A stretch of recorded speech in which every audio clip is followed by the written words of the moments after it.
Você sente que algo falta na sua alimentação espiritual? Mesmo com leituras, rituais e encontros, resta um vazio que nada parece preencher? E se eu dissesse que existe uma verificação simples, uma auditoria íntima, capaz de mostrar exatamente o que está faltando na sua dieta espiritual? Hoje eu quero te guiar por essa investigação. Não é teoria vazia, nem discurso inflamado.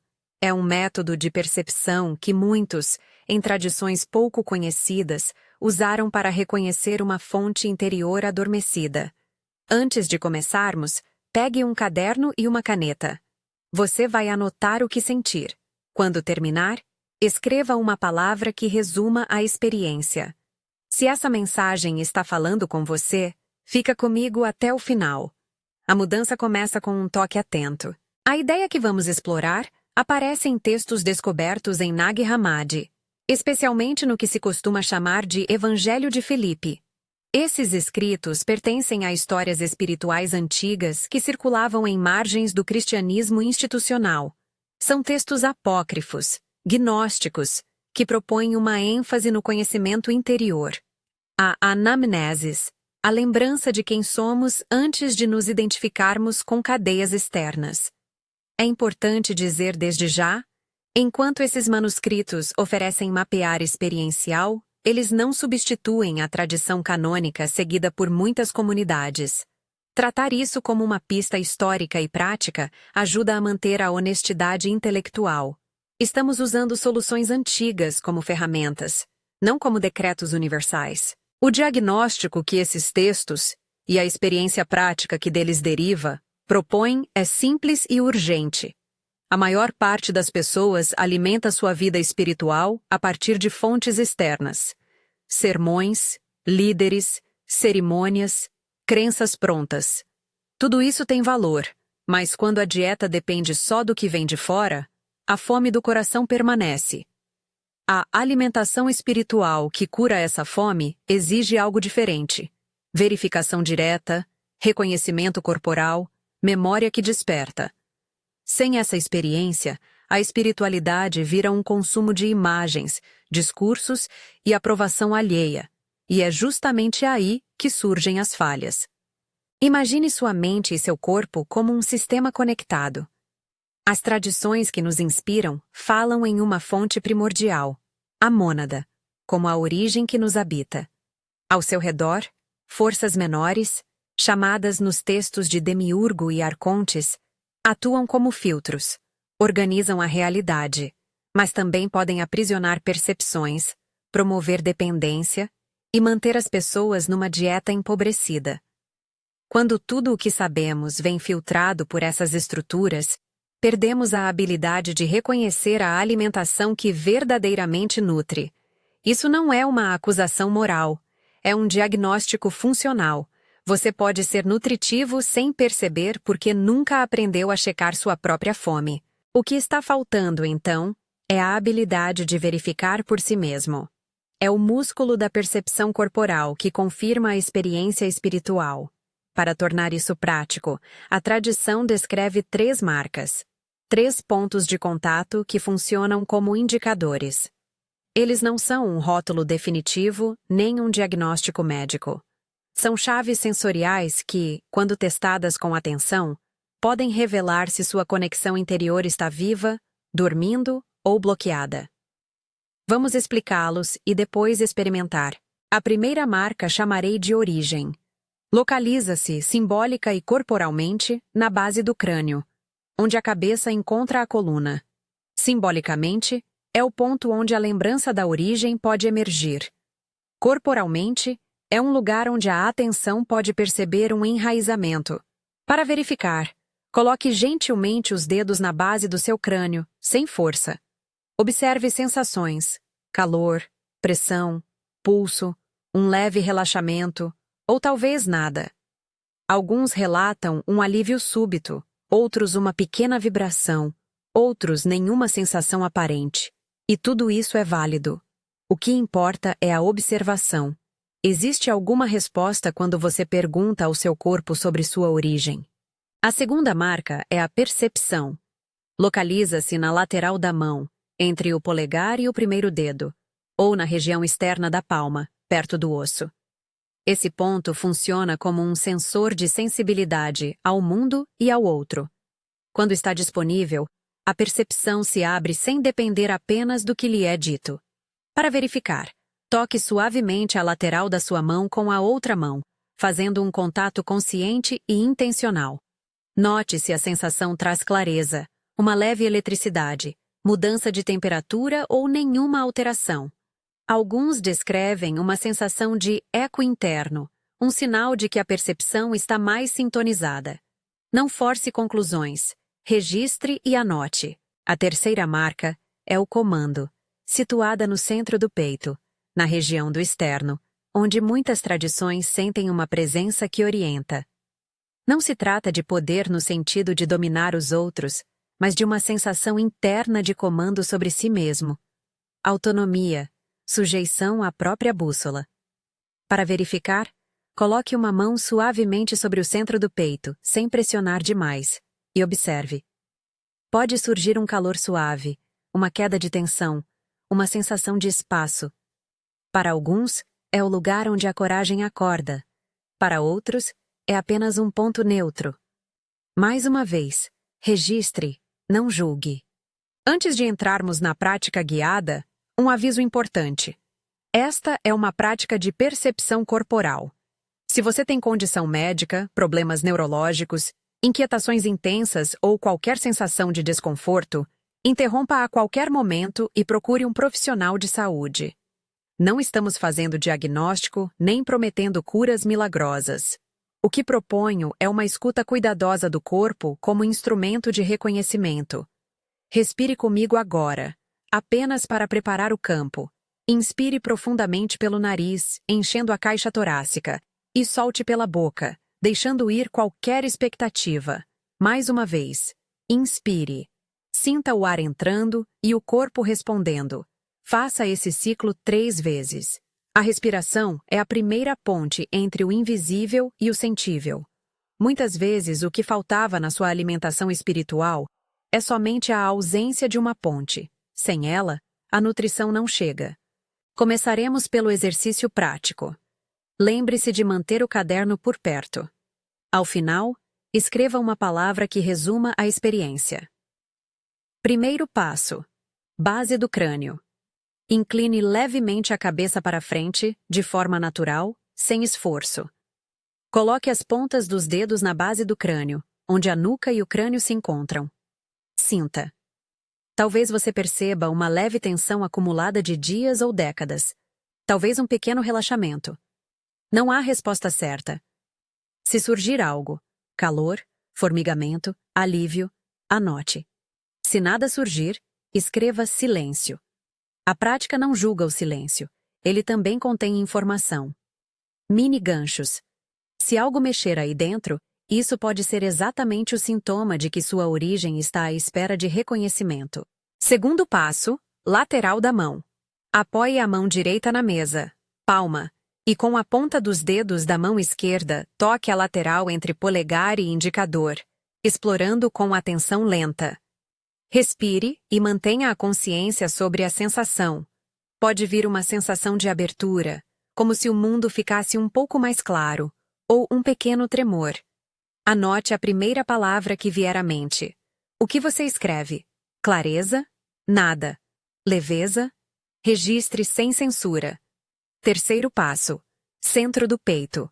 Coloque a mão sobre o externo, com leve pressão, e imagine, por alguns instantes, que está reconhecendo uma orientação interna. Diga mentalmente, em voz baixa, ou apenas no pensamento, uma frase afirmativa como: eu reconheço minha origem, ou sinto minha orientação. Trate essa frase como um marcador emocional, não como uma fórmula mágica. Observe qualquer mudança, talvez uma calma, talvez um nervosismo, talvez nada. Escreva a reação.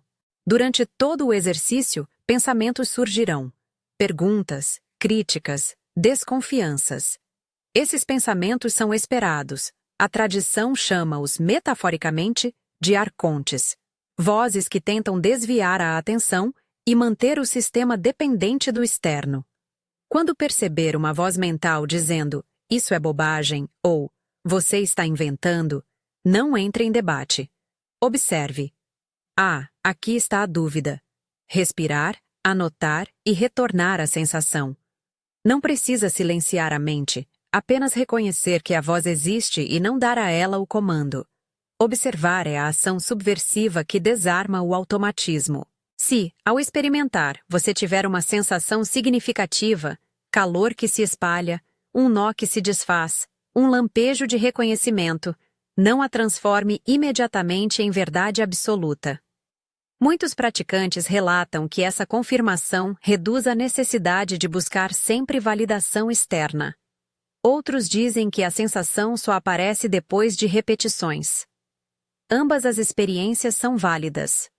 O ponto central é que se desenvolve um músculo de confiança na própria percepção.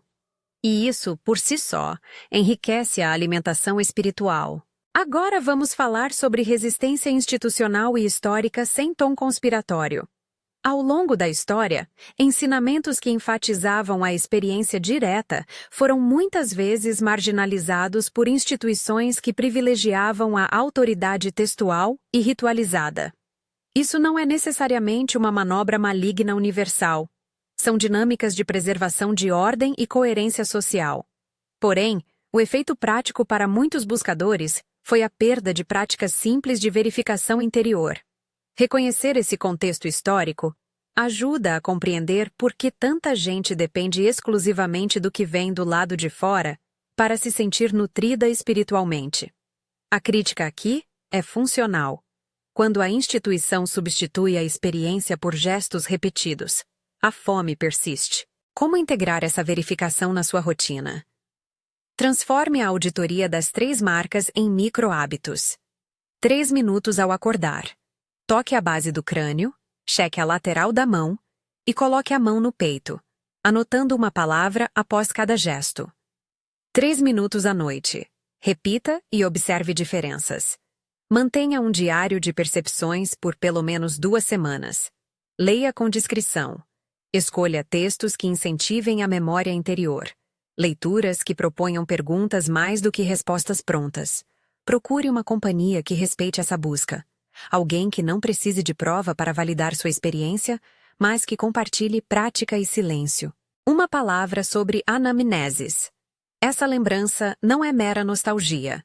É um movimento em direção àquilo que a tradição chama de recordação da própria origem. Quando você pratica, não está se isolando da comunidade, está aprendendo a trazer a comunidade para uma experiência de autonomia mútua, onde cada um aprende a verificar e depois partilha com responsabilidade. Em comunidades saudáveis, a partilha é temperada por humildade. Assim senti, em vez de assim é para todos. Resistência emocional e intelectual é normal. Muitos dizem que na primeira tentativa sentiram vergonha, ridículo ou medo de parecer supersticiosos. Isso também pode ser registrado. Escreva vergonha, se ela aparecer, e veja como a sensação evolui com a prática. Muitos praticantes que persistem notam que a vergonha diminui quando o corpo confirma algo. Outros nunca sentem nada, e isso não os torna menos receptivos. A ausência de sinal é também uma informação. Talvez o músculo precise de tempo. Talvez precise de outras práticas complementares, como silêncio prolongado, jejum de informações, ou trabalho corporal mais amplo. Há também uma questão ética. Não use essa prática para afirmar poder sobre terceiros, nem para fazer julgamentos sobre quem tem ou não tem conexão. A proposta é pessoal. O que estava faltando na sua alimentação espiritual é o reconhecimento e a confiança em sua própria capacidade de perceber. Não existe privilégio automático. Existe uma prática que, cultivada, transforma o modo como você se nutre. Vamos, em seguida, transformar essa auditoria numa rotina prática mais completa. Imagine um ciclo semanal. 3 minutos diários de verificação ao acordar, uma sessão de 20 minutos de silêncio corporal 3 vezes por semana, leitura seletiva 2 vezes por semana, textos que convidem à pergunta e um encontro quinzenal com uma pessoa de confiança para compartilhar observações. Se quiser ancorar ainda mais, atribua uma palavra por semana para trabalhar no caderno. Por exemplo, origem, clareza, autonomia. Ao final da cada semana, revise suas notas. Há progresso? Surgem padrões? A escrita transforma sensações difusas em dados que você pode acompanhar. Ao longo desse percurso, você aprenderá a diferenciar entre alimento superficial, aplauso, aprovação, informação sem integração, e alimento que sustenta, uma sensação de coerência interna que persiste mesmo diante de dificuldades externas. Esse tipo de nutrição muda comportamentos, menos busca por aprovação, mais capacidade de silêncio e ação alinhada. Mas repito, não é prometida transformação automática. Alguns sentirão resultados rápidos, outros precisarão de meses. Durante a prática, cuide com pensamentos de autossabotagem. Eles podem se apresentar como: você não é capaz, isso é imaginação, você está iludido. Em vez de lutar, marque-os no seu caderno. Escreva o pensamento e conclua com uma observação sensorial. Pensamento: você não é capaz. Sensação: aperto no peito. Esse exercício ajuda a desarmar a narrativa crítica e a manter a percepção atenta ao corpo. A partir da experiência, a alimentação espiritual que faltava se revela menos como um alimento secreto e mais como um hábito de reconhecimento. Você passa a não se alimentar apenas de opiniões externas. Aprende a usar o corpo como filtro primeiro. É uma devolução de autoridade. Você não deixa de valorizar mestres e comunidades, mas antes os integra a partir de um lugar que já percebe.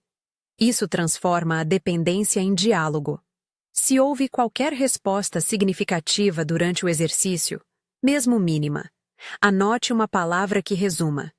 Se não houve, escreva silêncio e reconheça também essa informação. Ao fim de 2 semanas de prática, reveja seu caderno. Procure por mudanças sutis, mais calma, decisões menos reativas, menos necessidade de checar validação externa. Essas pequenas variáveis são o termômetro da sua alimentação espiritual. Antes de encerrar, quero reafirmar alguns limites e cuidados. As 3 marcas são indicadores subjetivos, não são diagnósticos médicos. Se você sente alterações físicas intensas ou desconforto, procure ajuda qualificada. Estudos da experiência espiritual são ricos, mas não substituem acompanhamento clínico quando necessário. Também é importante lembrar que os textos que inspiram essa prática, como o Evangelho de Felipe, são de natureza apócrifa e gnóstica. Eles oferecem um ponto de vista histórico e prático, não um cânone universal. Abordo-os aqui como ferramentas para a sua investigação pessoal. Feche os olhos por um momento e repita mentalmente: o que faltava na minha alimentação espiritual era reconhecer que eu posso perceber. Sinta essa frase não como decreto, mas como convite. A verdadeira nutrição acontece quando você aprende a voltar a atenção para dentro, a confiar na sensação, a anotar e a compartilhar com cuidado. Se, ao longo deste exercício, você sentiu algo e quer compartilhar, escreva a palavra reconhecimento nos comentários. Isso ajuda a comunidade a perceber que a prática funciona para alguns e encoraja outros a tentar com responsabilidade. Se quer continuar recebendo práticas como esta, siga o canal para as próximas ativações. Não estou prometendo milagres, apenas oferecendo um mapa prático para que você, com seu corpo e atenção, redescubra a fonte. O que estava faltando na sua alimentação espiritual pode ser resumido em uma frase simples: confiança na experiência direta. Ao recuperar essa confiança, você devolve à sua vida espiritual a capacidade de nutrir-se de forma consistente, sem depender exclusivamente de fontes externas. Comece pequeno, registre tudo, seja paciente. A transformação verdadeira raramente é espetacular da noite para o dia. Ela é a soma de toques conscientes dados ao longo do tempo. Que essa prática te coloque em contato com uma lembrança viva. Não é fora que reside toda a nutrição. A origem que te alimenta muitas vezes só pede que você a reconheça.